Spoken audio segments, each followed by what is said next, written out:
Thank you, Wolfgang. For those of you who haven't had an opportunity to meet Wolfgang, he is an Energizer bunny for us out here in the region. He covers more territory than I do throughout the year, and if you haven't had a chance to meet him, make sure you do so.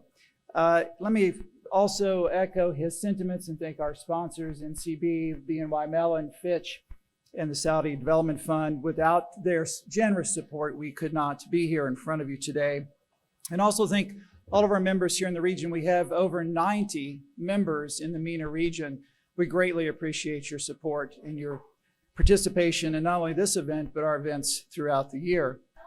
Let me also thank the Saudi government and the G20 Secretariat, who've been fabulous to work with as we've assembled this event. The Saudi hospitality is legendary. It's been on full display here, not only in the last 24 hours, but in all of our visits to the kingdom. And we greatly appreciate all of the Saudi government's splendid support. And also thank our board members. We got several here today: Rania, Jean Lumiere, Douglas Flint, our chairman, Axel Weber.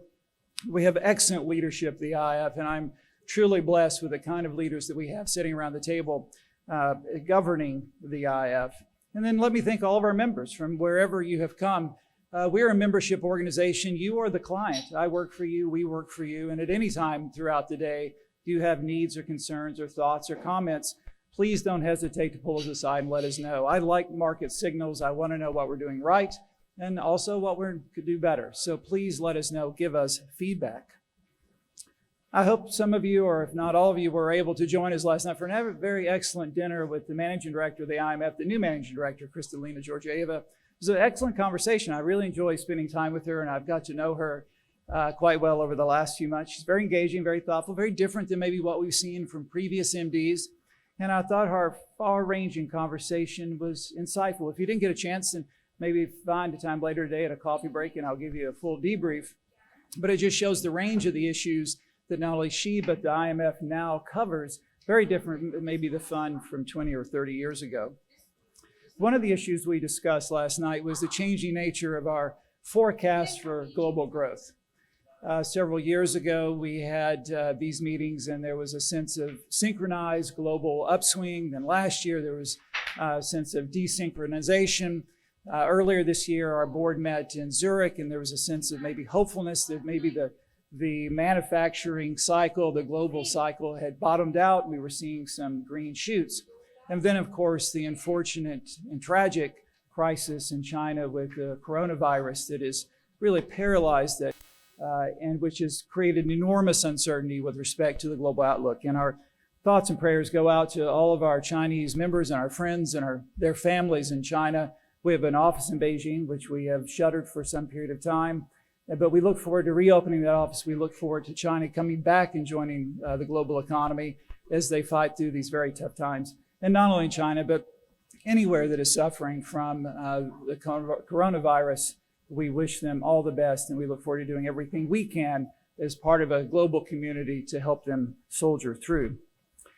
Before we get underway with our presentations today, starting with an excellent presentation, set of remarks from the governor, and a very robust program, let me just take a minute to remind us about the importance of collective action. 2009, I was in Pittsburgh at the G20 summit. We were in the midst of responding to the financial crisis, and it was clear that we needed collective action. We needed a global solution to what was a global crisis. Multilateral cooperation was then, and I assert continues to be, the key to strong, sustainable, and balanced growth. You know, the G20 was not founded in the 2008-2009 crisis. It was elevated at the heads of state level. It was actually founded during the Asia financial crisis. So we have seen crises give birth to global cooperation and entities like the G20. From the 2009 communique, this wonderful sentence, it says, the G20 members have responsibility to the community of nations to assure the overall health of the global economy. Regular consultations, strengthened cooperation on macroeconomic policies, the exchange of experiences on structural policies, and ongoing assessment can strengthen our cooperation and promote the adoption of sound policies. Those are really important words, not only then, but in every year since the crisis. And those are important sentiments today as officials gather just down the road and as we gather here today. And for our industry, the financial services industry, especially regarding three key issues that we spend a tremendous amount of our time focused on. One is the digital revolution. Financial services firms like to refer to ourselves as technology companies. And we do so because we are all digitized. The digital revolution has swept through, and it's not just something recent. In fact, the first purchasers of mainframe computers in the 1960s were banks. I think Bank of America actually was one of IBM's first customers for their mainframes in the early 1960s. But data and all things data is the lifeblood of our industry. And there's so many cross-border issues that impact the way we think about data privacy, data localization. Over the past several years, we've seen 80 different jurisdictions put in place localization requirements that force our firms to keep data locally rather than have the capacity to use it across jurisdictions. There's issues of data ownership, and then there's asymmetric access to data, whereas internet platform companies have access to our information. We as an industry don't have access to theirs. So data in the digital space is a very important cross-border, cross-jurisdictional issue which requires global cooperation. The second one is the flow of illicit finance. We, along with Deloitte, released a report a few months ago looking at the scope of illicit financial flows. And the numbers are pretty staggering, actually, close to $2 trillion a year in cross-border illicit financial flows. The interdiction rate is 1%. And we as an industry spend over $100 billion a year in AML compliance alone. To me, that's a failed system. And the only way we're going to solve that problem, the only way we're going to fix that system is through cooperation. Cooperation within jurisdictions. I've visited many countries in which law enforcement doesn't talk to other parts of law enforcement, that doesn't talk to intelligence authorities, and doesn't talk to the central bank or the finance ministry.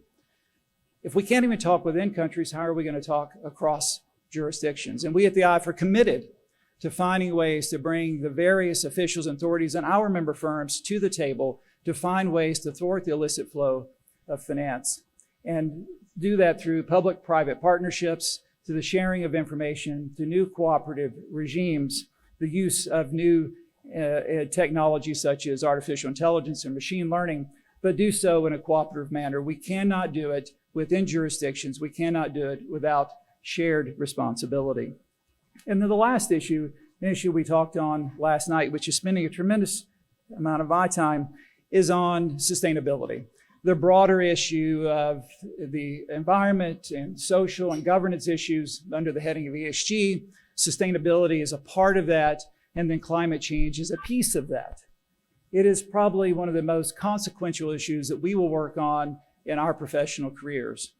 And then my colleagues here, Sonia Gibbs and others, tirelessly trug around the world running workshops and informational seminars to help our member firms understand this great revolutionary change that's occurring. But here's a prime example where collective action is required.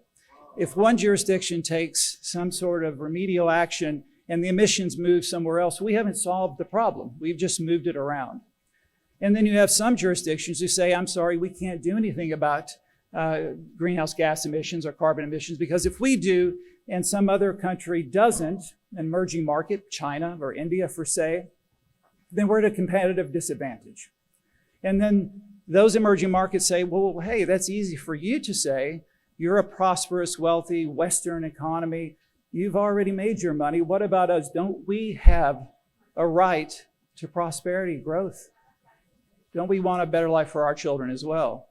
So we have to have collective action. We have to have institutional framework. We have to have a sober and adult conversation among all the players so that we can address what may be the most and greatest crisis and challenge of our time. We at the IF have very many work streams associated with the climate challenge issue. The issue of data, you can't solve any problem that you don't have the data for, so we need good quality, consistent data across jurisdictions that is material. We need metrics and methodologies by which we can take that data and understand what to do with it, understand how to measure the problem. We need a taxonomy. We need to know how to talk about this problem and how to solve it. What is green? What is a green financial product? What is a brown financial product? How do we talk about transition? A whole taxonomy has to be developed at a global level, not just in particular jurisdictions. And then there's the issue of disclosure. Disclosure to whom? What are we disclosing? What is material? Who monitors it? How do you report it? How do you compare it? How do you have global consistency? And then ultimately, it's about the end user. I like to use the example from a retail financial product positioning that we need something that looks like food labeling. You know, you go buy a box of cereal, you compare one box of cereal with another box of cereal because you know how much trans fats and sugars are in there. We should have the same concept for retail financial products. We should be able to compare on an ESG basis how to buy or compare one financial product with another. And why is that? Because there's enormous demand and interest out there on behalf of the investing public to invest in a greener, more sustainable future. And the firms that are sitting right here in this audience today, the leaders such as Axel Weber and John and Douglas, are the key to the success of intermediating the trillions of dollars that are going to flow from households into a greener and more sustainable world. So let me just close and again continue to encourage this audience and policymakers around the world to stay true to that vision that occurred in Pittsburgh, but even before that, a vision that goes back to the dawn of the Bretton Woods institutions, which we celebrated the 75th anniversary just last year. The importance of multilateral cooperation in the face of uncertainty. And as the managing director said last night, as he said recently, it appears that uncertainty is the new normal. And so the only way we can address uncertainty, the only way we can work through uncertainty is through cooperative and collaborative and collective action.